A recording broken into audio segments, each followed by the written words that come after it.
যার বউ টিকটক করে অবশ্যই তার বউ ভাইরাল। এই বউয়ের পা ধুইয়া চুমা খাওয়া উচিত। প্রতিদিন 2 কেজি করে দুধ ঢালবা পায়ে, কারণ তোমার বউ তো সেলিব্রিটি। এই যার বউ টিকটক ভিডিও করে, বউ কি মানুষকে দেখানোর জিনিস? বউ পার্সোনাল জিনিস, পাবলিসিটি করার জিনিস না। বউ একা দেখার জিনিস, মানুষকে দেখানোর জিনিস না। বউয়ের ছবি ফেসবুকে সারে, বউ টিকটক ভিডিও করে, কিচ্ছু বলে না। আমার বউ টিকটক করে, হুজুর দোয়া করে। ওরে শয়তান আছে চাচা আছে, হাসেন না, আপনি তো বুঝিচ্ছেন না। একটা নুডলস রান্না করে, তারও টিকটক ভিডিও। হ্যালো বন্ধুরা, দেখেন কিভাবে নুডলস রান্না করতে হয়। প্রথমে সয়াবিনের তেলের পরে তেজপাতা, তারপরে আমার গালে একটা থাপ্পড়। আজকে এগুলো টিকটকের কারণে যুবক যুবতী তরুণ তরুণী সব নষ্ট হয়ে গেছে। এমন কায়দায় মোবাইলে আসক্ত হয়ে গেছে সন্তানেরা। আমার তো ভয় লাগে, না জানি কখন বাসর করে লাইভ শুরু করে। ল্যাপের ভিতরে লিত না, যে ঠান্ডা পড়ছে। এই 2 মাস বয়সের সাথে ঝগড়া করবেন না। পৌষ মাস আর মাঘ মাস, খুব সাবধান। দিনের বেলা ঝগড়া করছেন, রাতে যদি কম্বলের ভিতরে ল্যাপের ভিতরে না নেয়, কি হবে অবস্থা? এক স্বামী ঝগড়া লাগছে দিনের বেলায়, বউ করছে রাতে আসিস, দরজায় আর খোলে না। অনেক ডাক দেয়, দরজা খোলে না। মনের দুঃখে, যে শীত পড়ছে, ল্যাপের তাপ তো হলো না, বাইরের তাপ তো নেওয়া লাগবে। একটু ম্যাচ বিড়ি টিড়ি খাইতো, ম্যাচ ঠোকা দিয়ে একটু আগুন টাগুন লাগাইয়া খেয়ারের তাপ নিতেছে। বউ চিন্তা করলে, দরজাটা খুললাম না, জানালা দিয়ে দেখি আমার বল্টু গেল কই। কথাকে বোঝেন নাই? এবার জানালার ভাগ দিয়ে তাকায় দেখে স্বামী, কথাকে বোঝেন নাই, আগুন লাগাইয়া একটু তাপ নিতেছে। বউ এখন খেয়াল করে দেখে, ওই আগুন জ্বলতে জ্বলতে স্বামীর লঙ্গিতে একটু আগুন লাগছে। চিন্তা করে, যে কায়দায় লঙ্গিতে আগুন ধরছে, যদি চুপ থাকি, কথা না বলি, তো সব পুরে ছাই হয়ে গেলে তো আমারই ক্ষতি। তখন বউ ইশারা ইঙ্গিতে, ইনডাইরেক্ট অ্যাঙ্গেল একটু মার দিয়ে বলতেছে, আমি কারোর সাথে কথা বলবো না, কারো লঙ্গিতে আগুন লাগলেও বলবো না। স্বামী তাকা দেখো, ওরে বাবা, কথা তো সত্য, লঙ্গিতে আগুন লাগছে। আগুন নিবাইয়া দরজা এসে ডাকে আর বলে, বউ তোর পা ধরি, একটা বার খালি দরজা খুলে দে, আর কোনো দিন তোর সাথে ঝগড়া করবো না। কি বাসানটা বাসায় দিলি, আর যদি সব পুড়ে যায় তো আমার কি হইতো? রাগ করতেছেন কি আপনারা? এই জন্যই পৌষ মাস আর মাঘ মাস সাবধান, বইয়ের সাথে ঝগড়া করা যাবে।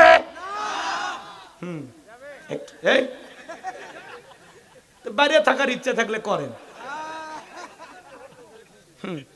একদিন যে শীত পড়ছে, বাইরে থাকলে দাঁত চাপিয়ে যাবি, ওই পিলাস দিয়েও খুলে দিতে পারবেন না। রাগ করতেছেন আপনারা? তাহলে এদিক খেয়াল করেন, স্বামী কি স্বপ্নে দেখে বউ জানে না, বউ কি স্বপ্নে দেখে স্বামী জানে না। কথা বলে ঠিক কিনা? মাঝে মাঝে স্বপ্নে দেখি সাপ তারা করছে, ঘুমোতে করে দেখি সাপ খুঁজে পাওয়া যায়। মাঝে মাঝে স্বপ্নে দেখি বাড়ি ঘরে আগুন লাগছে, ঘুমোতে করে দেখি না, সব ঠিকই আছে। মাঝে মাঝে স্বপ্নে দেখেন আপনি মারা গেছেন, বউ বাচ্চা কান্নাকাটি শুরু করে দিছে, ঘুমোতে করে দেখেন না, বেঁচে আছি। কথা কয় না? যুবকেরাও স্বপ্ন দেখে। যারা বিয়ে করেনি দেখবেন পুরো ঘরে নায়িকাদের ছবি দিয়ে সাজানো, ঘুমানোর আগে ওই নায়িকাদের ছবি দেখা নফল মনে করে। ওই ছবির দিকে তাকায় আর বলে, আহারে এরকম একটা মাইয়া যদি ভাইতাম, নায়িকার মতো জীবনটা ধন্য হয়ে যেত। ঘুমের ঘরে দেখো ওই নায়িকার বুকের ওপর। কথা কন নাকি আপনারা? এখনকার যুবকদের কি মনে করছেন এরা হেভি শিয়ানা, এরা স্মার্ট বাঙালি। নিজের মারে কোনোদিন ডাব কিনে খাওয়ায় না। প্রেমিকাকে বলে, তোমার চেহারা খারাপ হয়ে গেছে, কি টেনশন করো, আমি তো আছি, এই যে ডাব নিয়ে এসেছি, খাও না। কথা কয় না গো? প্রেমিকা বলতেছে, তুমি আমার এত কি আর করো? বলে, অবশ্যই, তোমার নাম বিউটি, আমি সারা জীবন করব তোমারই ডিউটি, তুমি একটু খাও শোনা। পাইপ টাইপ লাগাইয়া দিছে। এখন এ বল্টু আবার বলতেছে, তুমি যদি মনে কিছু না নেও, আমারও খাইতে মনে চায়, তবে আমি ডাবে খাবো না। কই খাবা? আমি তোমার মুখে পাইপ লাগাই খাবো। বলছে ঠিক আছে খাও।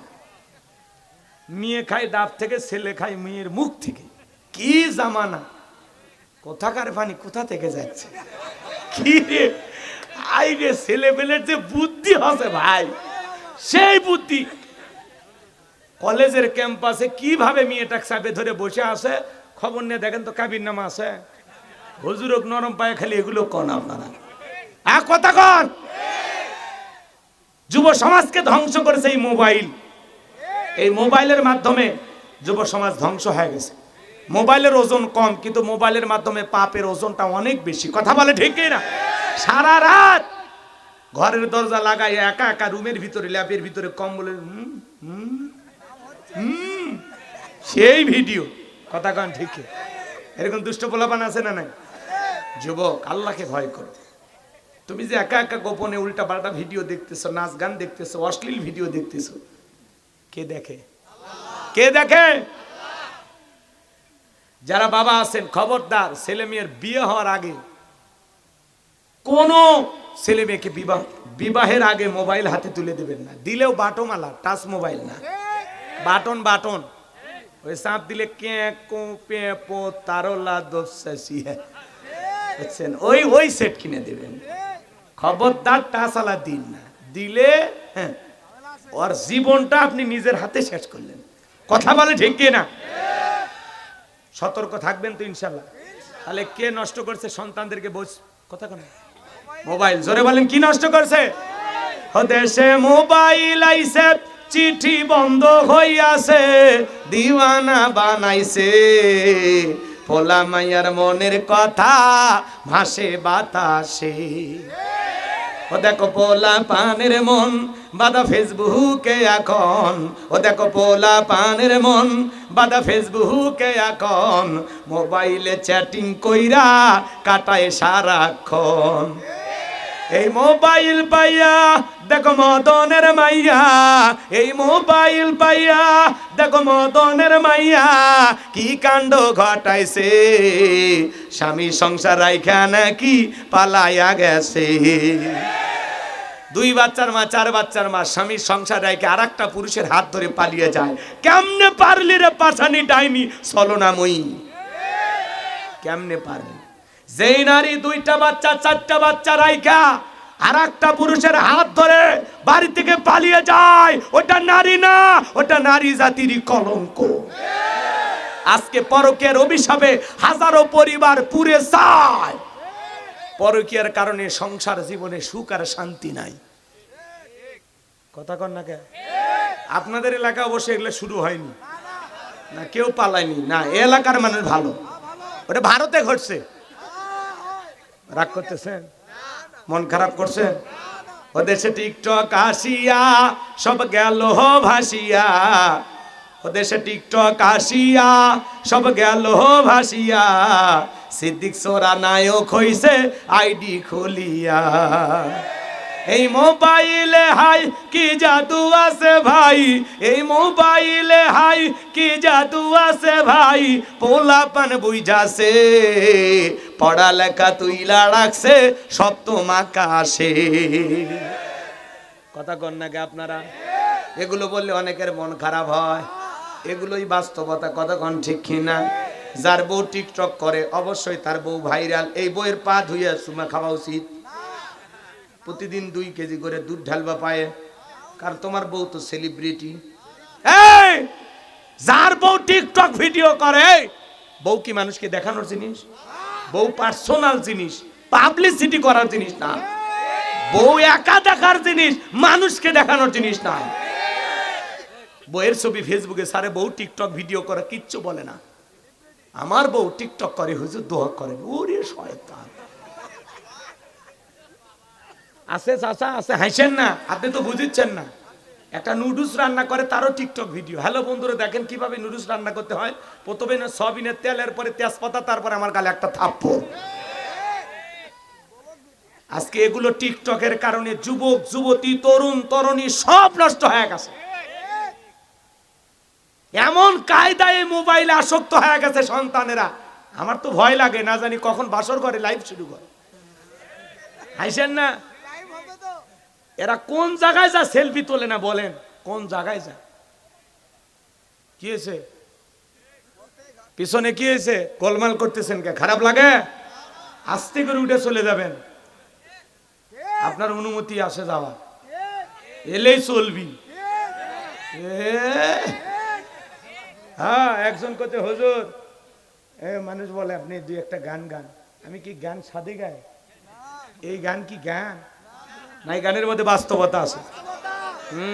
আউল ফাউল গান আমি গাই না, যেটা গাই ওই গানের মধ্যে শিক্ষা আছে।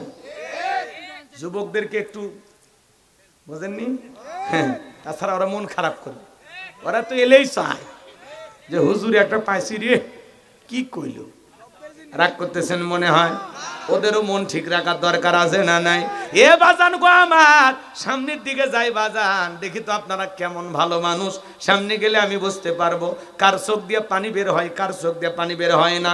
সামনে গেলে আপনারা মজা পাবেন। 2 নম্বর আয়াতের আলোচনা যখন করব, এইবার আমি কি বলতেছিলাম আপনারা মনে ভুলে গেছেন। বাদশা স্বপ্নে কি দেখেছে জনগণ কি জানে? এইবার ডেকে বলে শোনো, স্বপ্নে আমি কি দেখেছি, স্বপ্নের কথাও বলতে হবে, স্বপ্নের ব্যাখ্যাও বলতে হবে।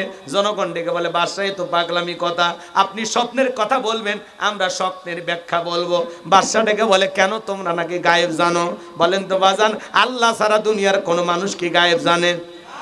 কিছু ভণ্ড পীরের আবির্ভাব ঘটে, ওরা বলে আমরা গায়েব জানি। যারা বলবে আমরা গায়েব জানি, ওদেরকে অন্ধকার রুমে নিয়ে যাবেন, আচ্ছা তারে পিটাইয়া গণধোলাই দিয়ে ছেড়ে দিবেন, আর বলবেন গায়েবী মার দিলাম। কারো কাছে বলবি না, বললে ধ্বংস হয়ে যাবে। মনে রাখবেন বাজান, আল্লাহ সারা পৃথিবীর কোনো মানুষ গায়েব জানে না। নবী রাসূলের জানতেন ততটুকু, আল্লাহ জানিয়ে দিতেন যতটুকু। বলেন আল্লাহু আকবার। এইবার ভাইয়েরা আমার, বাদশা থেকে বলে শোনো, 7 দিনের আলটিমেটাম দিলাম। 7 দিনের মধ্যে আমি স্বপ্নে কি দেখেছি, স্বপ্নের কথাও বলতে হবে, স্বপ্নের ব্যাখ্যা বলতে হবে।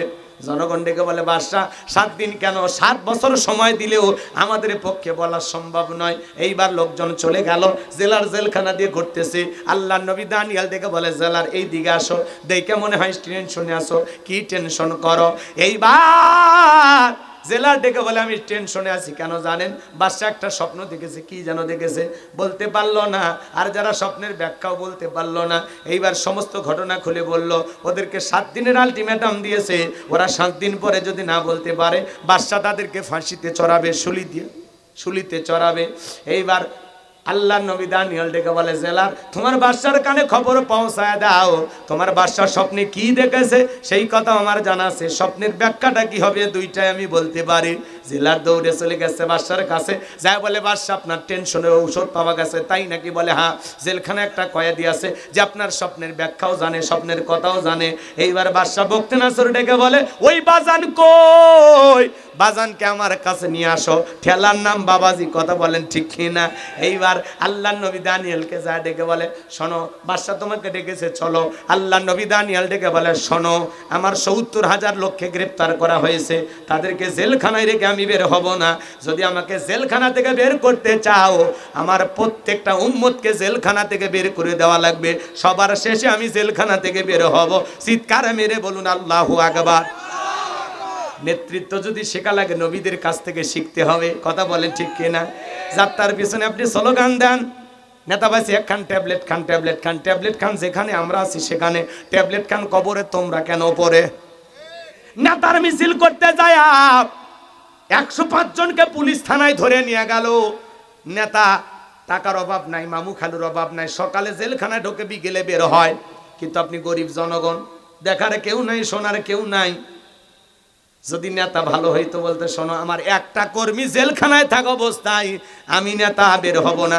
এরা গরিব মানুষ, রিক্সা চালায়, ভ্যান চালায়, মাঠে কাজ করে, আগে ওদের জামিনের ব্যবস্থা করো। ওরা আমাকে ভালোবেসে আমার মিছিল করতে আসছে, কথা বলেন ঠিক কি না? ওই রকম শাসক আমাদের দরকার আছে না? না, যেই নেতা আপনার বিপদে পাশে দাঁড়াবে, আপনার সুখে দুঃখে খোঁজ খবর নেবে, যেই নেতা আপনার দুঃখ দেখে কান্না করে, যে আপনার সুখ দেখে নিজেও সুখী হয়, এমন নেতা আমাদের সমাজে দরকার আছে না নাই? যাত্রার পিছনে মিছিল মিটিং কইরা বউ বাচ্চাকে বিপদে ফেলা যাবে না। আপনি 6 মাস জেলখানায় গেলেও যেন তারা এসে আপনার পরিবারের খোঁজ খবর নেয়, বাজার চালায়, আপনার ছেলে মেয়ের স্কুলের খরচ দেয়, কথা বলেন ঠিক কিনা? যাত্রার পিছনে লাভ দিয়ে জীবনটা নষ্ট করেন না, বুঝে লাভ দেন, বুঝে। ওরা ঠিকই ভালো থাকে, ভালো থাকি না আপনি আর আমি, কথা কন? জুলুম নির্যাতন এই দেশে কম হয়েছে? দেশনেত্রী বেগম খালেদা জিয়া আজকে তিনি চলে গেছেন, কাতারের আমির পুরো একটা প্লেন তাকে দিয়ে দিছে যে আপনি যান। এটা ভাড়া করতে গেলে কয়েক কোটি টাকা খরচ হইতো। এটা মানুষের ভালোবাসা, এটা ত্যাগের ফসল। কথা বলেন ঠিক কিনা? দেশ নেত্রী বেগম খালেদা জিয়া, আহারে মা আর সন্তানের যে মহাব্বত আমরা দেখলাম। উনি হুইল চেয়ারে বসে আছেন, জনাব তারেক রহমান মায়ের কাছে আসলেন, মাকে জড়ায় ধরলেন, আর খালেদা জিয়া তার মুখ দিয়ে বললেন, তারেক, আহ মায়ের কি ডাক! এত নির্যাতন জুলুম হয়েছে, দীর্ঘ কয়েকটি বছর পরে মা সন্তানকে দেখে চক্ষু শীতল করলো, সন্তান মাকে পেয়ে ভালোবাসার পরশ দিয়ে মাকে ধন্য করলো। এই দৃশ্য দেখে অনেকে চোখের পানি ছেড়ে দিয়ে কান্না করেছেন। আমরাও আহারে আবেগে আপ্লুত হয়েছি। কত বছর পরে মা তার সন্তানকে বুকে ফিরে পাইছে, কত বছর পরে সন্তান তার মায়ের আঁচলের স্পর্শ পেয়েছে। কথা বলে ঠিক কিনা? বেগম খালেদা জিয়া কি সম্মান! একবারও দেশের কঠিন কঠিন পরিবেশে উনি দেশ ছেড়ে পালায়নি। জেল খেটেছেন, অসুস্থ হয়ে দেশে পড়ে আছেন, চিকিৎসা ঠিক মতো দেওয়া হয়নি, তারপরে দেশ ছাড়েনি। আজকে তার রাজকীয় সম্মান, রাজকীয় সম্মান কে দিয়েছেন? কে দিয়েছেন? ওনার পরিবারের উপরে অনেক জুলুম হয়েছে। ছেলেটা তো দেশের বাইরে, মাইরা পিটা কি কায়দায় পিটাইছিল দেখেন না আপনারা? আজকে মা ছেলের এই মহাব্বত ভালোবাসা দেখে আমাদের চক্ষু শীতল হয়েছে। আমরা অন্তর থেকে দোয়া করেছি যে প্রত্যেকটা মাজলুম মায়ের কাছে এইভাবে সন্তান ফিরে আসুক। কথা বলেন ঠিক কিনা? প্রত্যেকটা মাজলুম মায়ের কল এইভাবে ধন্য হোক। কথা বলে ঠিক কিনা? দেশ নেত্রী বেগম খালেদা জিয়া অসুস্থ, দোয়া করবেন আল্লাহ যেন তাকে সুস্থতার নিয়ামত দিয়ে ধন্য করেন। জোরে বলুন আমিন। তারা মা ছেলে যেন একসাথে দেশে আসতে পারে, আল্লাহ যেন কবুল করে। জোরে বলেন আমিন। ভাই, মানুষের জন্য দোয়া ভালোবাসা আছে। কথা বলে ঠিক কিনা? আর উনি আমাদেরকে রেখে পালিয়ে যায়। কথা কন না কে? আর ওনার ছেলে বলে, আমার মা আসার পরে আপনাদের কি হবে আমরা জানি না। তো তোমরা জানো না, তাই এতদিন কি করলে? হাল চাষ করলে? এই ধরনের কথা যারা বলে তারা কখনো জনগণকে ভালোবাসে না। আসলে আপনাদের ভাষাগুলো একটু পরিবর্তন হওয়া দরকার। রাগ করতেছেন? আজকে পুরো দেশের মানুষ সোশ্যাল মিডিয়াতে ছবিটা ভাইরাল হয়ে গেছে। তারেক রহমান, বেগম খালেদা জিয়া, তাদের মা ছেলের যে আলিঙ্গন, যে মহব্বত, যে ভালোবাসা, এটা অজান্তেই অনেক মানুষের চোখ দিয়ে পানি চলে আসছে। আহারে, দীর্ঘ প্রায় এক যুগের কাছাকাছি এতদিন ধরে মা ছেলে আলাদা। কথা বলেন ঠিক কিনা? আল্লাহ আল্লাহ আল্লাহ। এভাবেই তাম পৃথিবীর মাজলুম মানুষদেরকে আল্লাহ সাহায্য করুন। একটু জোরে বলুন আমিন। আর একটু জোরে বলুন আমিন। কি আপনারা খুশি না? আপনাদের রাস্তা আর এরকম থাকবে না, আপনার তো পরিবর্তন হয়ে যাবে। হ্যাঁ, আপনাদেরকে ধরাই যাবে না। কথা কন না কে বাজান? মন খারাপ করছে না কি আপনারা? মন খারাপ করবেন না আমার ভাইয়ারা। সোশ্যাল মিডিয়ার মাধ্যমে আপনারা দেখেছেন সমস্ত চ্যানেলগুলোতে নিউজটা প্রচার হয়েছে। এত বছর পরে মা আর ছেলের এই মহাব্বত ভালোবাসায় মিলন মেলা দেখে মানুষ অবাক হয়েছে, পাগল হয়েছে। নেতা কর্মী সবাই কান্নাকাটি করেছেন, সবাই অন্তর থেকে দোয়া করেছেন। এই জন্য বাজান গো আমার, যিনি পালিয়ে গেছেন কিভাবে গেলেন আমরা দেখতেও পারি নাই। আর ইনি যাইতেছেন, নেতা কর্মীরা এয়ারপোর্টে তাকে ছেড়ে দিতে গেছেন, শুভেচ্ছা জানাইতে গেছেন। আবার ওই দেশে যাওয়ার পরে সন্তান এসে মাকে ফুল দিয়া বরণ করতেছে, নেতা কর্মীরা ফুল দিয়া বরণ করতেছে। কথা কন ঠিক কিনা আমার ভাইয়েরা? এই জন্য দেশের জন্য কোনো কিছু করলে দেশের জনগণ আপনাদের পাশে থাকবে, দোয়া করবে। কথা বলেন ঠিক কিনা? কিন্তু দেশের বিরোধিতা করলে, এই দেশের মানুষের উপরে জুলুম করলে ইতিহাসের ডাস্টবিনে মানুষ নিক্ষেপ করবে। যারা পালিয়ে গেছে ওরা এই ছবিগুলো দেখতেছে। আরে, যার আলো লাইট বন্ধ করতে চাইলাম, বেশি বেশি বাড়াবাড়ি করলে আবারও জেলখানা ঢুকে। কি কথা বারে! এক মানুষ হয়ে আর এক মানুষকে কিভাবে কথা বলতে পারে? 3 বারের প্রধানমন্ত্রী সামান্য সম্মানটুকু দেয়নি। কথা বলেন। মাঝে মাঝে ঝগড়া লাগে, আসতো আমার বাবা মিলমিশ করে দিত। কি কথা! আজকে উনিই নাই। কথা কন। কে কে? শেখ হাসিনা। নাম বলার দরকার নেই, ওনাদের নাম বলে কি করবেন? ওনাদের নাম এখনো রাস্তাঘাটে আছে না? ঠিক আছে, বিরক্ত হয়েছেন? আমার এই কথাটা বলতে মনে চাইছে তাই বললাম। ভালো লাগলে আলহামদুলিল্লাহ, না লাগলে আলহামদুলিল্লাহ। মনে হয়েছে? মন খারাপ করছেন বাজান? মন খারাপ করছেন আপনারা? একটা তাকবীর দেন, লিল্লাহে তাকবীর। তাহলে নেতা সেইটা যেই নেতা জনগণের দুঃখে কাঁদে, জনগণের সুখে হাসে, জনগণকে বিপদে ফেলে দূরে চলে যায় না, বিপদে জনগণকে বুক দিয়ে আগলায় রাখে, ওই নেতার নেতৃত্বে নতুন বাংলাদেশ হবে। কথা ক্লিয়ার না? ভেজাল আছে চাচা? কোনো ভেজাল নাই। ওই জন্য বলতেছি বাজান, বুঝা শুনে মিছিল মিটিং করেন, ঠিক আছে? লাফালাফি বুঝা বুঝা করবেন। চলেন সামনের দিকে যাই। আমার ভাইয়ের, আমি যে কথা বলতে চাচ্ছিলাম, গভীর মনোযোগ দিয়ে কথাগুলো শ্রবণ করার চেষ্টা করেন। এইবার জেলার যায় বলে বাদশা যে আপনার স্বপ্নের কথা জানে, স্বপ্নের ব্যাখ্যা জানে, তার একটি শর্ত আছে। তার ৭০,০০০ লোককে গ্রেপ্তার করা হয়েছে, তাদেরকে ছেড়ে না দিলে সে আপনার কাছে আসবে না, স্বপ্নের কথাও বলবে না, স্বপ্নের ব্যাখ্যাও বলবে না। বাদশা বখতে নাসর ডেকে বলে, ওই বাজান যদি বলে এই জেলখানা কেন, তাম পৃথিবীর জেলখানার আসামি ছেড়ে দিতে রাজি, বাজান যা বলে তুমি তাই করো। এইবার আল্লাহর নবী দানিয়েল আলাইহিস সালামকে জানায়া দেওয়া হলো, আপনার নেতা কর্মী, আপনার জনগণ যারা আছে, উম্মত যারা আছে, তাদেরকে ছেড়ে দেওয়া হয়েছে, আপনি চলেন। এইবার আল্লাহর নবী দানিয়েল আলাইহিস সালামের চোখের সামনে সমস্ত উম্মতদেরকে ছেড়ে দেওয়া হলো। সবার শেষে আল্লাহর নবী দানিয়েল আলাইহিস সালাম জেলখানা থেকে বের হয়ে আসলেন। চিৎকারে মেরে বলুন আল্লাহু আকবার। এইবার জালেম বাদশা বখতে নাসরের দরবারে প্রবেশের নিয়ম হলো, যত মানুষ প্রবেশ করে মাথা নত করে প্রবেশ করে। আল্লাহ নবী দানিয়েল আলাইহিস সালাম তো কোনো জালেমের কাছে মাথা নত করতে পারে না। আল্লাহ ছাড়াই মাথা দুনিয়ার কারো কাছে নত করা যাবে। ইয়্যাকা না'বুদু ওয়া ইয়্যাকা নাস্তাঈন। আমরা তোমার ইবাদত করি, তোমার গোলামি করি, সাহায্য তোমার কাছে চাই। আল্লাহ ছাড়া এই মাথা দুনিয়ার কোনো মাজারে নত হবে না, পীরের পায়ে নত হবে না, নেতার পায়ে নত হবে না। আল্লাহ ছাড়া দুনিয়ার কারো কাছে এই মাথা নত করা যাবে না। কথা বলেন ঠিক কিনা? আল্লাহ নবী কি কোনো জালেমের কাছে মাথা নত করতে পারে? দেহটাকে আটোসাটো করে, মাথাটাকে উঁচু করে, কৌশল করে, সুন্দর করে দরবারে প্রবেশ করলেন। এই দৃশ্য দেখার পরে বাদশা বখতে নাসর ডেকে বলে, বাজান যত মানুষ আমার দরবারে প্রবেশ করে সবাই মাথা নত করে, তুমি কেন মাথা নত করলা না? আল্লাহ নবী দানিয়েল ডেকে বলে, শোনেন, স্বপ্নের কথা যে আপনার স্বপ্নের কথা যে আমার মাথার মেমোরিতে সেভ করে দিয়েছি, তার কথা হলো তাকে সারা দুনিয়ার কারো কাছে মাথা নত করা যাবে না। আমি যদি মাথা নত করতাম, সে যদি আপনার মতো স্বপ্নের কথা ভুলিয়ে দিত, আপনি মারা যাইতেন, আমাকেও মেরে ফেলতেন। কথা বোঝেন নাই? আপনি টেনশনে মারা যেতেন, আমাকেও মেরে ফেলতেন।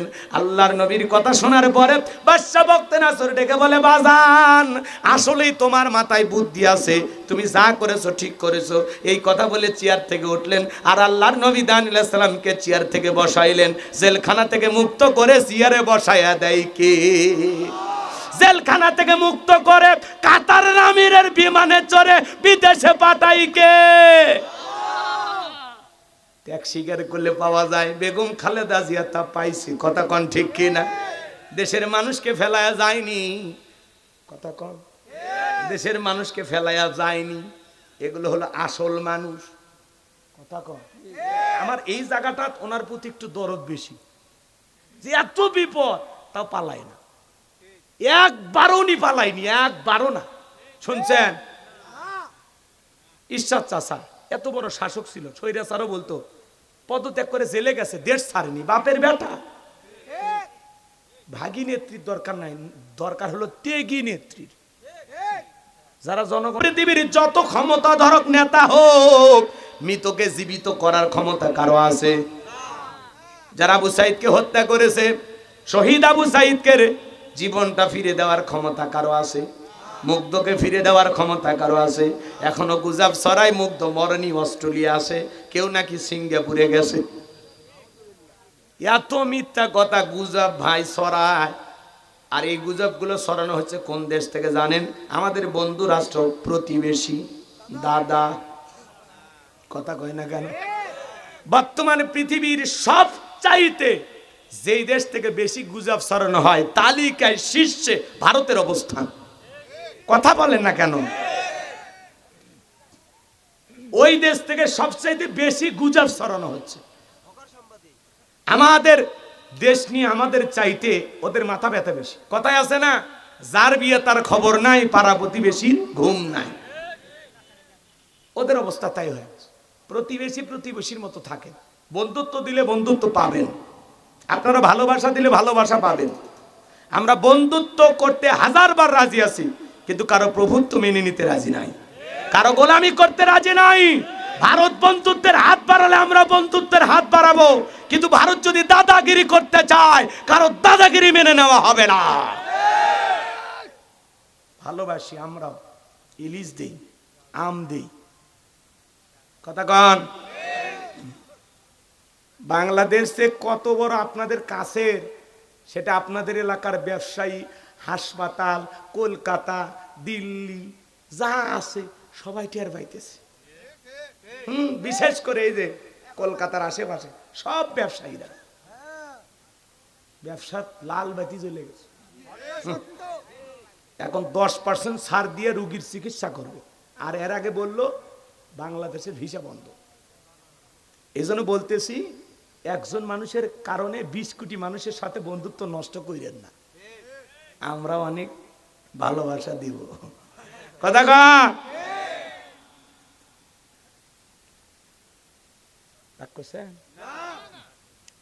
আর দাদা, এই বছর তো দাদার গতি গেছিলই, খালি কোনো মতে টিকে আছে। আর কয়দিন থাকবেন? এরপরে ওই যে আমাদের ওনার মতো একদিন আপনারও সব শেষ হয়ে যাবে। এজন্য দাদা ভালো হয়ে যান। রাগ করতেছেন? করেন, কোনো সমস্যা নাই আমার ভাইয়েরা। তাহলে ক্ষমতার মালিক কে? আল্লাহ তাআলা বলেন, আল্লাযী খলাকাল মাউতা ওয়াল হায়াতা, যিনি সৃষ্টি করেছেন মৃত্যু আর জীবন। এই পৃথিবীর যত বড় বড় নেতা থাক, মৃতকে জীবিত করার ক্ষমতা কোন নেতার আছে? তাম পৃথিবীর নেতারা তাদের অস্ত্র শস্ত্র নিয়ে যদি আসমানের দিকে তাক করে গুলি বর্ষণ করে, আসমান থেকে একটা ফোঁটা বৃষ্টি আনার ক্ষমতা কোন নেতার আছে? সমস্ত অস্ত্র দিয়া যদি জমিনের নিচে গুলি করা হয়, জমিন থেকে একটা আলু বের করার ক্ষমতা আছে? আলু তো দূরের কথা, আলুর পাতা তৈরি করারও ক্ষমতা নেতার নাই। কথা কন ঠিক কি না? এই জন্য আল্লাহ তাআলা বলেন, আল্লাযী খলাকাল মাউতা ওয়াল হায়াতা, যিনি সৃষ্টি করেছেন মৃত্যু আর জীবন, লিয়াবলুয়াকুম আইয়ুকুম আহসানু আমালা। আমার আল্লাহ দেখে বলেন, আমি পরীক্ষা করে দেখবো আমলের দিক দিয়ে কার আমল কত বেশি উত্তম, কার আমল কত বেশি সুন্দর। আমি আল্লাহ তোমাদেরকে পরীক্ষা করে দেখব, তোমাদের মধ্যে কার আমল কর্মের দ্বারা সবচেয়ে বেশি উত্তম কারা। আল্লাহু আকবার বলেন। আল্লাহ আয়াতের শুরুতে কি বলেন? আল্লাযী খলাকাল মাউতা ওয়াল হায়াতা, যিনি সৃষ্টি করেছেন মৃত্যু আর জীবন। ও বাবাজিরা, দিলটা নরম করে একটু বোঝার চেষ্টা করেন। আল্লাহ এর শুরুতে সর্বপ্রথম মৃত্যুর কথা কেন বলেন বাজান? এই দুনিয়াতে আসার একটা সিরিয়াল আছে, যাওয়ার কিন্তু কোনো সিরিয়াল নাই। দাদা আসছে, দাদার পরে বাবা আসছে, বাবার পরে আমি আসলাম, আমার পরে আমার সন্তানের আসলো। কিন্তু যাওয়ার বেলায় দাদার আগে নাতি চলে যায়, বাবার আগে সন্তান চলে যায়, বাবার কাঁধে সন্তানের লাশ। এটা হলো দুনিয়ার সবচাইতে ভারী বোঝা। যে বাবা মা সন্তান হারাইছে, কলিজার ভিতরে দাগ লেগে গেছে। হে যুবক, আল্লাহ তাআলা সর্বপ্রথম কেন মৃত্যুর কথা বললেন রে যুবক? তুমি যুবক, জীবিত আছে একটা শিশু মারা যায়, তুমি যুবক মারা যাবে, বৃদ্ধ বেঁচে থাকবে। বৃদ্ধ মারা যাবে, যুবক বেঁচে থাকবে। কার কখন মৃত্যু হবে আমরা কেউ জানি না। আল্লাহ তাআলা বলেন, কুল্লু নাফসিন যায়িকাতুল মাউত, প্রত্যেক প্রাণীকে মৃত্যুর স্বাদ গ্রহণ করা লাগবে। এই মৃত্যুর স্বাদ হলো দুই প্রকারের, মিষ্টি গালে মিঠা লাগে, নিম পাতা গালে তিতা লাগে। যারা ঈমানদার তাদের মৃত্যুটা হবে বড় সুন্দর। মায়ের কোলে দুধ পান করতে করতে শিশুটা যেমন ঘুমের মধ্যে চলে যায়, যারা ঈমানদার তারা তেমনি ভাবে বিদায় নেবে, টেরও পাবে না। যারা ঈমানদার তাদের রুহটা নেওয়ার জন্য আসমান থেকে সাদা পোশাক পরিহিত ফেরেশতারা আসবে, সাদা একটা রুমাল নিয়ে সুগন্ধি যুক্ত, কি সুন্দর করে আপনার রুহটা নিয়ে যাবে। আর যারা গুনাহগার নাফরমান আল্লাহর অবাধ্য গোলাম, যারা বলেছিল খাও দাও ফুর্তি করো, দুনিয়াটা মস্ত বড়, দুনিয়া রং তামাশায় পাপের সাগরে হাবুডুবু খেয়েছিল, রঙিন চশমা পরে দুনিয়া রঙিন মনে করেছিল, ওই সমস্ত নাফরমান বেঈমানের যখন মৃত্যুবরণ করবে, কুৎসিত কালো পোশাক পরিহিত দুর্গন্ধযুক্ত রুমাল নিয়ে হাজির হয়ে যাবে, ওই ব্যক্তির পা থেকে মাথা পর্যন্ত রুহুটা ছুটাছুটি করবে। কত মানুষ দেখেন না বাজার, মৃত্যুর সময় পেশাব পায়খানা করে দেয়, কত মানুষ দেখেন না গালি দিতে দিতে মারা যায়, কত মানুষ মৃত্যুর 6 মাস আগে জবানটা বন্ধ হয়ে যায়, সন্তানেরা শরবত বানায় মুখের ভিতরে তুলে দেয়, গালসি বেপে পড়ে যায়, খাওয়ার শক্তি থাকে না। এ বাজা কার কিভাবে মৃত্যু হবে আমরা কেউ জানি না। যুবক তুমি কি মনে করেছো হুজুর আমার মরা লাগবে না, আজরাইল বুঝি আমাকে ধরতে পারবে না? আল্লাহ তাআলা বলেন আইনামা তাকুনু ইদরিকুমুল মাউতু ওয়ালাউ কুনতুম ফি বুরুজিম মুশাইয়াদা, সূরা নিসার ৭৮ নাম্বার আয়াত। আল্লাহ ডেকে বলেন যেখানেই থাকো, যে অবস্থায় থাকো, মৃত্যু তোমাদেরকে ধরবেই, মৃত্যু থেকে পালানোর কোনো রাস্তা খোলা নাই। এ বাজান সবাই মারা যাবে, দুনিয়া কিন্তু থাকার জায়গা না। একটা সন্তান আসবে ৯-১০ মাস আগে খবর পাওয়া যায়, কিন্তু একটা মানুষ দুনিয়ার থেকে বিদায় নেবে ৯ সেকেন্ড আগেও জানা যায় না কার কোথায় কিভাবে মৃত্যু হবে। আল্লাহ নবী ইদ্রিস আলাইহিস সালামকে জিজ্ঞাসা করা হয়েছিল মৃত্যুর যন্ত্রণা আপনার কাছে কেমন মনে হয়? আল্লাহ নবী ইদ্রিস আলাইহিস সালাম ডেকে বলেন জ্যান্ত ছাগলের গা থেকে চামড়া খসাইলে ছাগলের যেমন কষ্ট হয়, মৃত্যুর যন্ত্রণা আমার কাছে তেমনি কষ্টকর মনে হয়। মৃত্যুর যন্ত্রণা যে কত কঠিন বাবা, কেমনে আপনাদেরকে বুঝাবো। বিশ্ব নবীর ইন্তিকালের সময় নবী আমার অসুস্থ, আবার কিছুটা সময় পরে সুস্থ হলেন। নবীজির বিদায় বেলায় ফাতেমা চোখের পানি ছেড়ে দিয়ে হাউমাউ করে কান্না করে। নবী আমার ডেকে বলে মা ফাতেমা, তোর চোখের পানি আমি নবী সইতে পারি না। ফাতেমার চোখের পানি যেমন নবী সহ্য করতে পারতেন না, আবার ফাতেমার চোখের পানি যেমন নবী সহ্য করতে পারতেন না, নবীর চোখের পানি ফাতেমা সহ্য করতে পারতেন না। একদিন হযরতে ফাতেমা নবীর দরজায় ডাক দেয়, আব্বা দরজা খোলো। নবী আমার দরজা খুলে দিলেন।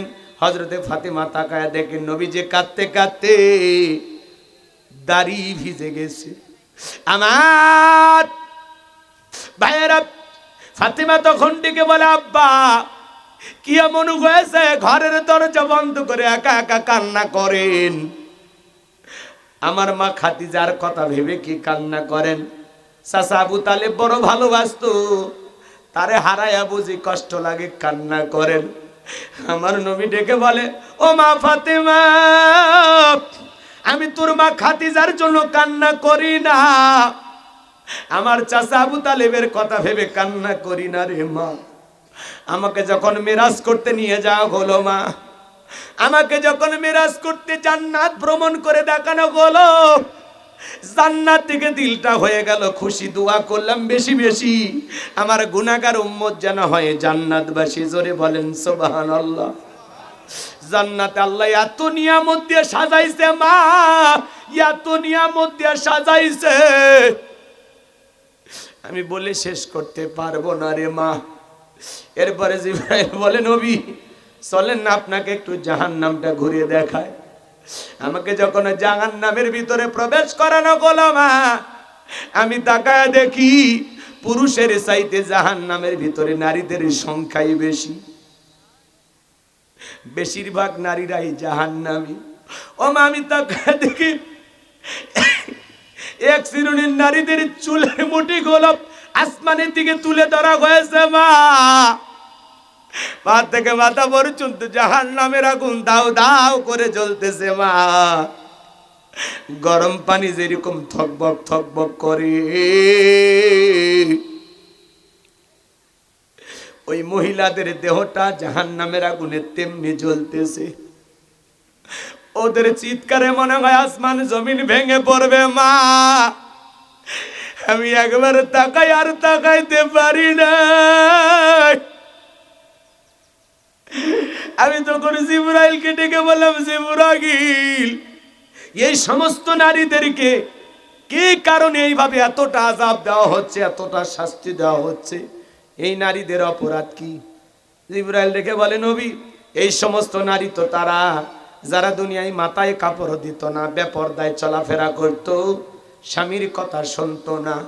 এই কথা শোনার পরে ফাতিমা চোখের পানি ছেড়ে দিয়ে কাঁদে আর বলে, বাবা, এই যদি হয় জাহান্নামী নারীদের শাস্তি, আজ থেকে আমি ফাতেমা আরো বেশি পর্দার গুরুত্ব বাড়াবো। ও বগুড়া জেলার মা বোনেরা শুনে যান, মা জান্নাতি নারীদের সর্দার ফাতেমা জাহান্নামী নারীদের শাস্তির কথা শুনে পর্দার গুরুত্ব বাড়াইতে চাইল। মা, আপনার কি একটু ভয় করে না মা? কেন বেপরদায় চলেন মা?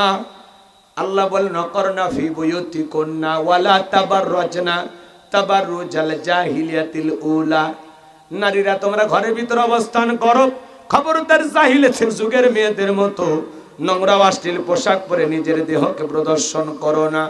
ও মা, কেন বেপরদায় চলাফেরা করেন গো মা? কেন স্বামীর সাথে তর্ক করেন মা?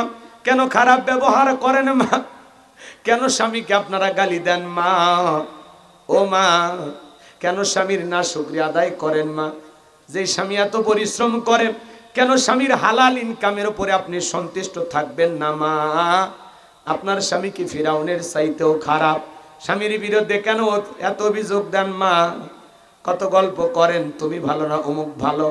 ও মা, হঠাৎ করে একদিন দুই দিন পরিচয় হলে ভালো লাগে, কিন্তু দীর্ঘদিন সংসার করলে একটা দুইটা মান অভিমান হতে পারে, ঝামেলা হতে পারে। এই জন্য স্বামীরে কেন গালি দিবা মা? কেন খারাপ ব্যবহার করবা মা? বোন যারা আলোচনা শুনতেছেন মা, 4টা আমলে আপনাদের জন্য 8টা জান্নাতের দরজা খোলা। 1 নাম্বার হলো নামাজ, 2 নাম্বার রোজা, 3 নাম্বার স্বামীর খেদমত, 4 নাম্বার হলো ফরজ পর্দা। মা বলেন নামাজ পড়ে না, রোজা ধরলে ছাড়ে না, পর্দা করতে চায় না, স্বামীর খেদমত ঠিক মতো করে না। কথা বলেন ঠিক কি না? মা বোনেরা যদি 4টা আমল করতে পারে, 5 ওয়াক্ত সালাত আদায় করবে, রমজান মাসে রোজা রাখবে, ও মা স্বামীর খেদমত করা লাগবে, আর ফরজ পর্দা মাইনা চলা লাগবে। এই 4টা আমল করলে 8টা জান্নাতের দরজা আল্লাহ তাআলা আপনাদের জন্য খুলে দিবেন। জোরে বলুন সুবহানাল্লাহ। ফাতেমার চোখের পানি দেখে আমার নবী ডেকে বলে, ও মা ফাতেমা, তোমার চোখের পানি আমি সহ্য করতে পারি না মা। তোমার কানটা আমার মুখের কাছে লাগায়া যাও। নবীজি ফিসফিস করে কি যেন বললেন, হযরত ফাতেমার কান্না বন্ধ হয়ে গেল। আম্মা জান আয়েশা জিজ্ঞাসা করেন, আমার মেয়ে ফাতেমা, তোমার আব্বাজান কি এমন বলল মা, যার কারণে তোমার কান্নাটা বন্ধ হয়ে গেল? হযরতে ফাতেমা ডেকে বলেন, ও মা, আমার আব্বাজান আমাকে বলেছেন বাবার ইন্তেকালের পরে সর্বপ্রথম বাবার সাথে আমার সাক্ষাৎ হবে। বুঝতে পেরেছি মা, বাবার ইন্তেকালের পরে বেশি দিন দুনিয়ার জমিনে আমাকে থাকা লাগবে না। বিশ্বনবীর ইন্তেকালের পরে মাত্র 5 থেকে 6 মাসের মধ্যে ফাতেমা বিদায় নিয়েছিলেন। লম্বা ইতিহাস, আমি ওই দিকে যাব না বাজান। জিবরাইল আসলেন, নবীকে সালাম দিলেন, আসসালামু আলাইকুম ইয়া রাসূলুল্লাহ, ইয়া হাবিবাল্লাহ। হুজুর, আল্লাহ তাআলা জানতে চেয়েছেন আপনার শরীরের অবস্থাটা এখন কেমন। আল্লাহ জানার পরেও জানতে চাই। নবী আমার উত্তর দিয়ে বলেন, আলহামদুলিল্লাহ, আগের চাইতে অনেকটা ভালো আছি, কিছুটা সুস্থতা বোধ করতেছি। কিছুটা সময় পরে আবারও জিবরাইল আসলেন, নবীকে ডেকে বলেন, নবী, আজকে আসমান থেকে আমি একা আসি নাই, আমার সাথে আরেকজন ফেরেশতা এসেছেন, যার নাম হলো মালাকুল মউত, যার নাম হলো আজরাইল। যেই ফেরেশতা পৃথিবীর কারো বাড়িতে ঢোকার পারমিশন লাগে না, অনুমতি লাগে না গো নবী, আপনার অনুমতির অপেক্ষায় বসে আছে। নবীজি আমার অনুমতি দিলেন, মালাকুল মউত ভিতরে প্রবেশ করলেন, আমার নবীকে সালাম দিলেন, আসসালামু আলাইকুম ইয়া রাসূলুল্লাহ ইয়া হাবিবাল্লাহ হুজুর। নবীজি সালামের জবাব দিলেন। মালাকুল মউত ডেকে বলে, নবী আপনি যদি অনুমতি দেন তাহলে আপনার রূহটা আমি বের করব, আপনি যদি অনুমতি না দেন গো নবী, আমার আল্লাহ বলেছেন এক মুহূর্ত দেরি করবি না, আমার বন্ধুর যতদিন মনে চায় ততদিন আমার বন্ধু দুনিয়ার জমিনে থাকবে। চিৎকার মেরে বলুন আল্লাহু আকবার। জিবরাইল বলে, নবী আল্লাহ তাআলা আপনার দিদারের ইন্তজাম করতেছে। আমার নবী ডেকে বলে, আজরাইল আজকে যদি তুমি চলে যাও আর কি কোনোদিন আসবা না? মালাকুল মউত ডেকে বলে, নবী আল্লাহ তাআলা আবারও সেদিন ওয়ার্ডার দিবেন, আমি সেই দিন আসবো। যেহেতু আপনার জীবন আছে, মৃত্যুর স্বাদ একদিন না একদিন আপনাকে ভোগ করাই লাগবে। আমার নবী ডেকে বলে, মালাকুল মউত আর আসতে হবে না, তোমার দায়িত্ব তুমি পালন করতে পারো। নবী আমার যখন অনুমতি দিলেন বাজান, মালাকুল মউত তখন বিশ্ব নবীর রূহটা বের করার জন্য বুকের উপরে হাত রেখেছেন। বুকের উপরে যখন হাত রেখেছেন নবীজির রূহটা বের করার জন্য, নবী আমার দুই চোখের পানি ছেড়ে দিয়ে কাঁদে, মুক্তোর দানার মতো পানিগুলো পড়ে যায়, নবীজির দাড়ি ভিজে যায়। আর দিকে বলে, মালাকুল মউত সহ্য করতে পারি না, তাড়াতাড়ি আমার বুকের উপর থেকে হাত নামায় না। আমার নবী বলে, মালাকুল মউত এই যদি হয় মৃত্যুর যন্ত্রণা, আমার উম্মতেরা সহ্য করতে পারবে না। মৃত্যুর আগে উম্মতের কথা বলে না, কেমন দরদের নবী পাইছি বলুন সুবহানাল্লাহ। আমার ভাইয়েরা, নবী আমার ডেকে বলে, মালাকুল মউত আমার উম্মতেরা সহ্য করতে পারবে না। মালাকুল মউত ডেকে বলে, নবী বিশ্বাস করেন আমার আল্লাহ আমাকে বারবার বলেছেন, হে মালাকুল মউত আমি জীবনে কোনোদিন তোরে কোনো কিছু বলি নাই, আজকে এমন একজন মানুষের রূহটা বের করতে যাবি যেই মানুষটাকে আমি আল্লাহ বড় ভালোবাসি। এ মালাকুল মউত আমার বন্ধুর যেন কোনো কষ্ট না হয়। বিশ্বাস করেন গো নবী, এই পৃথিবীর সব চাইতে কম কষ্ট দিয়া আপনার রূহটা বের করার আমি চেষ্টা করতেছি। আমার নবী ঢেকে বলে, মালাকুল মউত এই যদি হয় পৃথিবীর সব চাইতে কম কষ্ট, আমার উম্মতেরা সহ্য করতে পারবে না, আমারে কথা দাও আমার উম্মতকে তুমি এত কষ্ট দিবা না। মালাকুল মউত ডেকে বলে, নবী আপনার উম্মতের মধ্যে যারা আপনার আদর্শ মোতাবেক চলবে, আল্লাহর বিধান মোতাবেক চলবে, ও নবী আপনার রেখে যাওয়া ইসলাম মেনে চলবে, কথা দিলাম গো নবী তাদের রূহটা বের করার সময় আমি ইহসান করব, দয়া করব। এইবার যখন দ্বিতীয়বার হাতটা রেখেছেন, আমার নবী আবারও কান্দেন, আর ডেকে বলেন, হে মালাকুল মউত তাড়াতাড়ি হাত নামায় নাও, আমি সহ্য করতে পারি না রে মালাকুল মউত। আমার কাছে মনে হয় উহুদ পাহাড়টা আমার বুকের উপরে চেপে ধরা হয়েছে।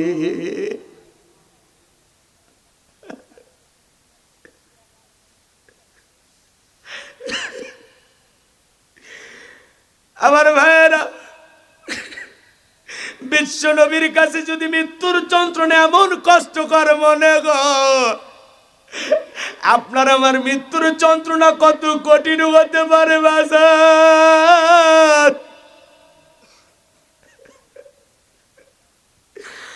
তৃতীয়বার যখন বিশ্ব নবীর বুকের উপরে হাত রেখে দিয়েছে,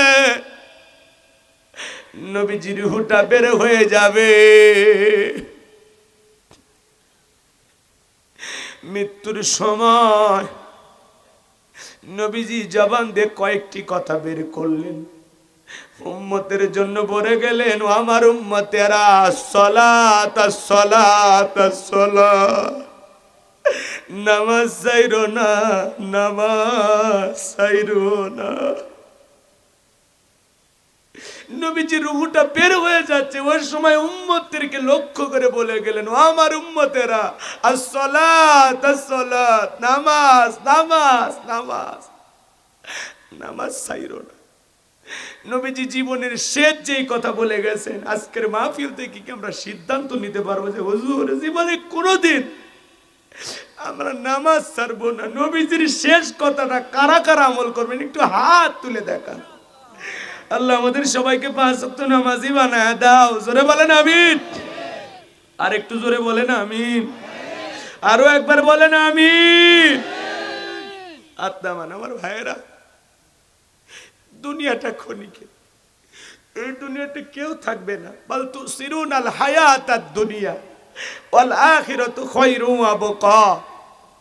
তোমরা দুনিয়ার জীবনকে প্রাধান্য দিচ্ছ, অথচ দুনিয়ার জিন্দেগি হলো ক্ষণস্থায়ী, আর আখিরাতের জিন্দেগি হলো চিরস্থায়ী। এই জীবন হঠাৎ করে শেষ হয়ে যাবে। বেঁচে আছি এটাই অস্বাভাবিক, মৃত্যু হবে এটাই স্বাভাবিক। সকল ধর্মের মানুষ বিশ্বাস করে মৃত্যু একদিন হবে।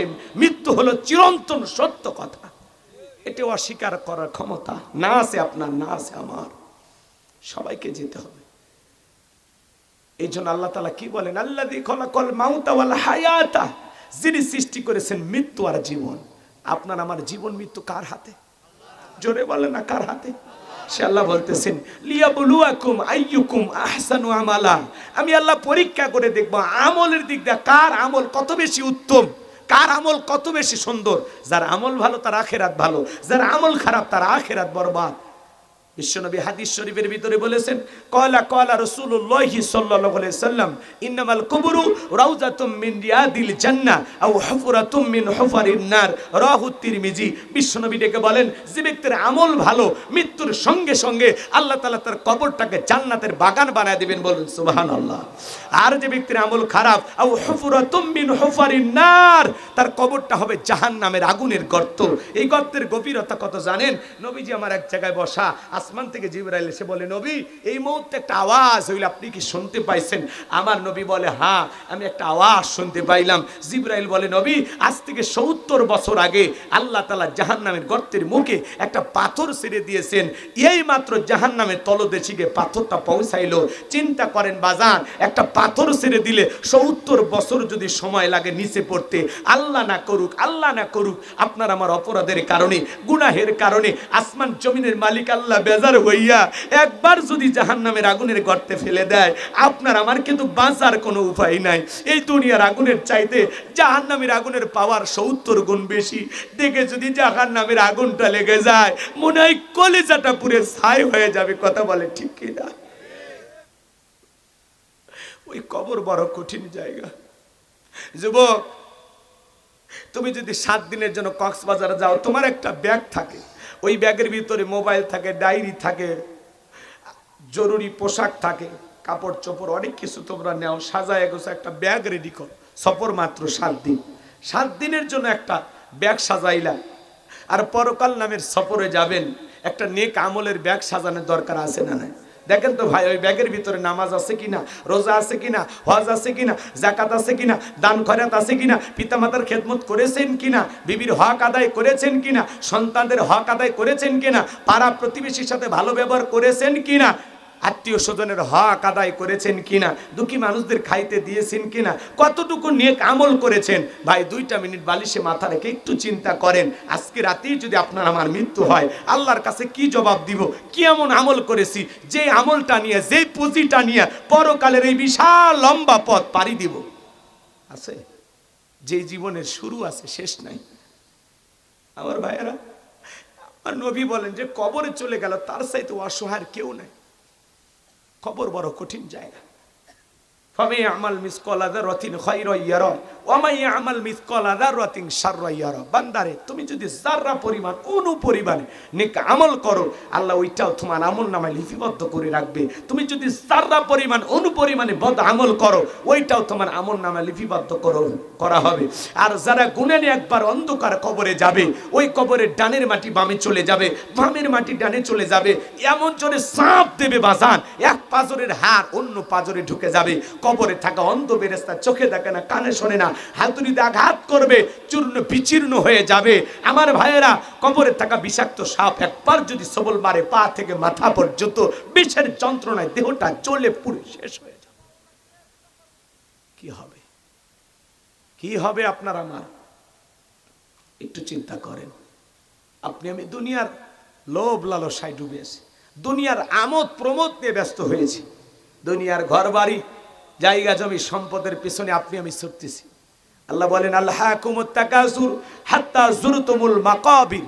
এই প্রাচুর্যের প্রতিযোগিতা, এই যে সম্পদের প্রতিযোগিতা, এই যে দুনিয়ার লোভ লালসা, দুনিয়ার মায়াজাল আপনাকে আমাকে পাগল বানাইছে, পাগল বানাইছে। মেম্বার চাই চেয়ারম্যান হইতে চেয়ারম্যান চাই, এমপি হইতে এমপি চাই, মন্ত্রী হতে মন্ত্রী চাই, প্রধানমন্ত্রী হতে। এক দেশের প্রধানমন্ত্রী মনে করে আর একটা দেশের প্রধানমন্ত্রী হইতে ভালো হয়। 1 বিঘে জমি আছে কয় 2 বিঘা হলে ভালো হয়, 10 লাখ টাকা আছে বলে 20 লাখ হলে ভালো হয়, সাইকেল আছে মোটর সাইকেল হলে ভালো হয়, মোটর সাইকেল হলে কয় 4 চাকা হলে ভালো হয়। এই যে লোভ লালসা, গাড়ির লোভ, নারীর লোভ, সম্পদের লোভ, দুনিয়ার লোভ লালসা আপনাকে আমাকে পাগল বানাইছে, পাগল পাগল। এই লোভ লালসা থামবে কখন? হাত্তা যুরতুমুল মাকাবির। সূরা তাকাস শোনেন শোনেন, হাত্তা যুরতুমুল মাকাবির। মানুষ যখন কবরে যাবে, এই কবরের মাটি যখন বনি আদমের মুখের ভিতরে ঢুকবে, সেদিনই আপনার আমার লোভ লালসা মিটে যাবে। যতক্ষণ পর্যন্ত কবরের মাটি আপনার আমার মুখের ভিতরে প্রবেশ না করবে, ততক্ষণ পর্যন্ত বনি আদমের লোভ লালসা থামবে না, থামবে না, থামবে না। এত লোভ আমাদের। আল্লাহ রাসূল বলেছেন বনি আদমকে যদি 1 মাঠ ভর্তি স্বর্ণ দেওয়া হয়, সে বলবে আর একটা হলে ভালো হয়। 2টা মাঠ ভর্তি স্বর্ণ 14 পুরুষ বৈশা খেলেও শেষ হবে না। তারপরে তার আকাঙ্ক্ষা 3য়টার জন্য জাগ্রত হবে। এত লোভ আমাদের ভিতরে। কথা বলেন না কেন? রাগ করতেছেন? দুনিয়া থাকার জায়গা না, দুনিয়া কাউরে জায়গা দেয়নি। বাপ দাদা কেউ নাই, আপনি আমিও থাকবো না, আমার সন্তানেরাও থাকবে না। এ বাজান, ওই বৃদ্ধ মানুষটাকেও যেতে হবে, যুবককেও যেতে হবে, গর্ভের শিশুটাকেও বিদায় নিতে হবে। এমপি মন্ত্রী প্রধানমন্ত্রী রাজা বাদশা সবাইকে বিদায় নিতে হবে। কেউ থাকবে না, কেউ থাকবে না, সবাইকে, ধনী গরিব সবাই বিদায় নেবে, সাইল দরিদ্র মিসকিন অসহায় সবাই বিদায় নেবে, কেউ থাকবে না।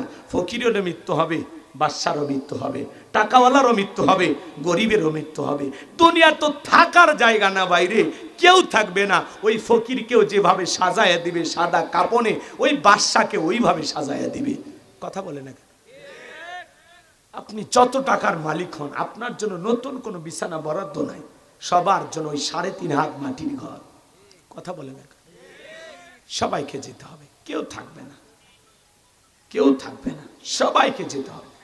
আজকে যদি মারা যান, আগামীকাল সকাল 10টার মধ্যে আপনার দুনিয়ার সফর শেষ, কেউ রাখবে না, সবাই বিদায় করে দিতে পারলেই বেঁচে যায়। আমার কথাগুলো কি কষ্ট পাইছেন? বিরক্ত হয়? কি মনে করে? যুবক মারা যাবে, বৃদ্ধ মারা যাবে, শিশু মারা যাবে, আপনার স্ত্রীও থাকবে না, সন্তানও থাকবে না, আমিও থাকবো না, আপনিও থাকবেন না। এই যে বিল্ডিং আমারত গাছ গোছালি কি কিচ্ছু থাকবে না। কুল্লু মান আলাইহা ফান, পৃথিবীর সবকিছু আল্লাহ তাআলা ধ্বংস করে দেবেন। এই জন্য বাজান আসুন অহংকার মুক্ত জীবন গড়ার চেষ্টা করি, নেক আমল দিয়া। আল্লাহ বারবার বলেছেন লিয়াবলুয়াকুম আইয়ুকুম আহসানু আমালা। আমি আল্লাহ পরীক্ষা করে দেখবো আমলের দিকটা কার আমল কত বেশি উত্তম। যত বেশি আমল এই দুনিয়াতে তালাশ করা যায়, যত বেশি নেক আমল করা যায়। কবরে যে চলে গেছে, ও একটা সিজদা দেওয়ার জন্য আফসোস করতেছে, একবার সুবহানাল্লাহ বলার জন্য হা হুতাশ করতেছে। আর মসজিদে আজান হয় আর আপনি বেকা হয়ে জমিতে চলে যান, বাজারে চলে যান, অন্তর কি কাঁপ ওঠে না? আল্লাযীনা ইযা যুকিরাল্লাহু ওয়াজিলাত কুলুবুহুম, যারা ঈমানদার। শ্রদ্ধাভাজন সভাপতি জনাব আলহাজ মোহাম্মদ মেহেরুল ইসলামকে কবুল করেন, সহ সভাপতি জনাব আলহাজ মোহাম্মদ আশরাফ আলী, আল্লাহ তোমার গোলামকে তুমি কবুল করো। প্রধান অতিথি কমান্ডার মনোয়ার তালুকদার সাহেবকে কবুল করো। প্রধান মেহমান জনাব নূর মোহাম্মদ আবু তাহের ভাই, সুনামধন্য একজন চেয়ারম্যান, আল্লাহ তোমার গোলামকে তুমি ইজ্জত সম্মান আরো বাড়িয়ে দাও। ওয়ারাফা'না লাকা যিকরাক। আল্লাহ তাআলা আজকের মাহফিলে বিশেষ অতিথিবৃন্দ যাদের নাম আছে আল্লাহ কবুল করেন। আলোচনা করেছেন হাফেজ মোহাম্মদ মুত্তালিবুর রহমান, হাফেজ মাওলানা মোহাম্মদ শফিকুল ইসলাম। আল্লাহ তোমার গোলামদের কণ্ঠ তুমি দ্বীনের জন্য কবুল করে নাও। আমরা যারা হাত তুলে ধরেছি, অনেকের মা নাই বাবা নাই, এতিম বানায় কবরে চলে গেছে। আল্লাহ জনম দুঃখিনী মা বাবার কবরে আর সবটুকু পৌঁছায় দাও। মা বাবার কবর জান্নাতের বাগান বানায় দাও। রব্বির হামহুমা কামা রাব্বায়ানি সগীরা, ওয়াকুর রব্বির হামহুমা কামা রাব্বায়ানি সগীরা।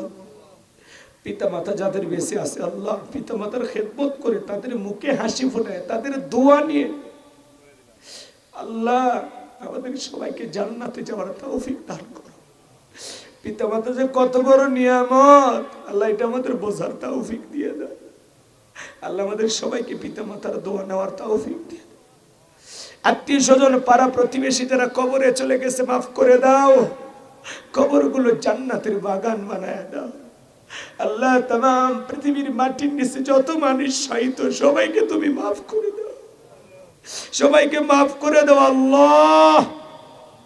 তাম পৃথিবীর মুসলিম উম্মাহকে হেফাজত করো, ফিলিস্তিনের মুসলমানদেরকে বিজয় দাও, বাংলাদেশের মসজিদ মাদ্রাসাগুলো কবুল করো, হক্কানি ওলামা ইকরামদের কবুল করো, দেশি বিদেশি সকল চক্রান্ত আর ষড়যন্ত্রের হাত থেকে আমাদের প্রিয় মাতৃভূমি বাংলাদেশকে আল্লাহ হেফাজত করো। আল্লাহ এই জমিনকে কোরআন আর ইসলামের জন্য কবুল করো। আল্লাহ কোরআন দিয়ে দেশটা চলে কেমন দেখা যায় চর্মচকে একবার দেখার সুযোগ করে দিও।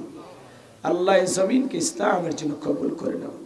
এলাকাবাসীর উপর খাস রহমত বরকত নাজিল করো, তাদের ক্ষেত খামার ব্যবসা বাণিজ্য বরকত দাও, যারা চাকরি করে চাকরিতে বরকত দিয়ে দাও। আল্লাহ যার যা মনের বাসনা পূরণ করে দাও। যুবকদের আয়োজনকে কবুল করো, লাইটিং মাইটিং পোস্টার ব্যানার ডেকোরেটর ভাইরা সহ স্বেচ্ছাসেবকের দায়িত্ব যারা পালন করেছেন, বুদ্ধি পরামর্শ দিয়েছেন, টাকা পয়সা দিয়ে অনেকেই সহযোগিতা করেছেন। আজকের মাহফিলে নগদে বাকিতে অনেক মানুষ মা বোনেরাও টাকা দান করেছেন। আল্লাহ সকলের দানগুলো তুমি কবুল আর মঞ্জুর করে নাও। এ দান হয়েছিল করে কোটি কোটি টাকার মালিক পায় না দেও, কঠিন কিয়ামতেরই ময়দানে তোমার আরশের নিচে ছায়া দান করি। আমার যে যুবক ভাইরা আয়োজন করেছে তাদের ইমান খালিদ বিন ওলীদের মতো বানায় দেন, আমিরে হামজার মতো বানায় দেন। আগামী বছর আরো বড় পরিসরে মাহফিলকে আয়োজন করার তৌফিক দিয়ে দেন আল্লাহ। আল্লাহ আমাদের জীবনে একটাবার সোনার মক্কা মদিনায় যাওয়ার সুযোগ করে দিও। আল্লাহ রসুলের রওজা পাকে দাঁড়িয়ে সালাম দেওয়ার সুযোগ করে দিও। আল্লাহ তাআলা এই মাহফিলকে তুমি কবুল আর মঞ্জুর করে নাও। আল্লাহ আমাদের জানা অজানা ছোট বড় গোপন প্রকাশের আল্লাহ তাআলা যত গুনাহ করেছি আল্লাহ, এমন জায়গায় বসে গুনাহ করেছি দুনিয়ার কেউ জানে না, তুমি জানো। তুমি আলিমুম বিযাতিস সুদূর, ইন্নাল্লাহা লাতীফুন খবীর, ইন্নাল্লাহা খবীরুম বিমা তা'মালুন। আল্লাহ গোপন প্রকাশের সব খবর তোমার জানা আছে। আল্লাহ তাআলা তুমি সাত্তার, আমাদের দোষগুলো গোপন রেখেছো। আল্লাহ তাআলা আমাদের সকলের তামাম জিন্দেগির গুনাহগুলো মাফ করে দাও, ফিরাইয়া দিও না মালিক, ফিরাইয়া দিও না। ফকির একটা দরজায় ভিক্ষা না পাইলে আর একটা দরজায় যায়, তুমি যদি ফিরাইয়া দাও আমাদের যাওয়ার আর কোনো জায়গা নেই। আল্লাহ আমি ছাড়া তোমার বান্দার অভাব নাই, তুমি ছাড়া আমাদের আর কোনো আল্লাহ নাই। আল্লাহ আমাদের সকলের তামাম জিন্দেগির গুনাহগুলো মাফ করে দাও। আমরা পাপীর ঘরের পাপী, কত যে গুনাহ করছি তালিকা করলে হিসাব শেষ হবে। তুমি রহমান, তুমি রহিম, তোমার অনেক দয়া। ওয়া আনতা রাহমুর রাহিমিন, তুমি দয়ালুর মধ্যে সর্বশ্রেষ্ঠ দয়ালু।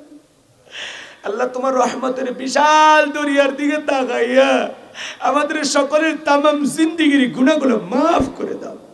আল্লাহ তওবা করে ফিরে আসার তৌফিক দাও। আল্লাহ গুনাহমুক্ত ঈমান আমল আমাদেরকে দান করো। আল্লাহ গুনাহ থেকে ফিরে এসে তোমার গোলামি করার তৌফিক দাও। আল্লাহ সবাইকে 5 ওয়াক্ত নামাজি বানায় দাও। তোমার গোলামেরা হাত তুলে ওয়াদা দিয়েছে, আল্লাহ এই ওয়াদা যেন তারা পালন করতে পারে, তুমি তৌফিক দাও। আল্লাহ তাআলা আমি সূরা মুলুক থেকে 2টি আয়াতে কারিমাকে সামনে রেখে কোরআন এবং সুন্নাহর ভিত্তিতে বর্তমান প্রেক্ষাপটকে সামনে রেখে অনেক কথা বলেছি। আল্লাহ তাআলা এই কথাগুলো বক্তা শ্রোতা সবাইকে আমল করার তৌফিক দিয়ে দেন। আল্লাহ বাস্তব জীবনে কথাগুলো আমল করার তৌফিক দেন। আমার মা বোন যারা এসেছে পর্দা করার তৌফিক দেন, নামাজি বানায় দেন।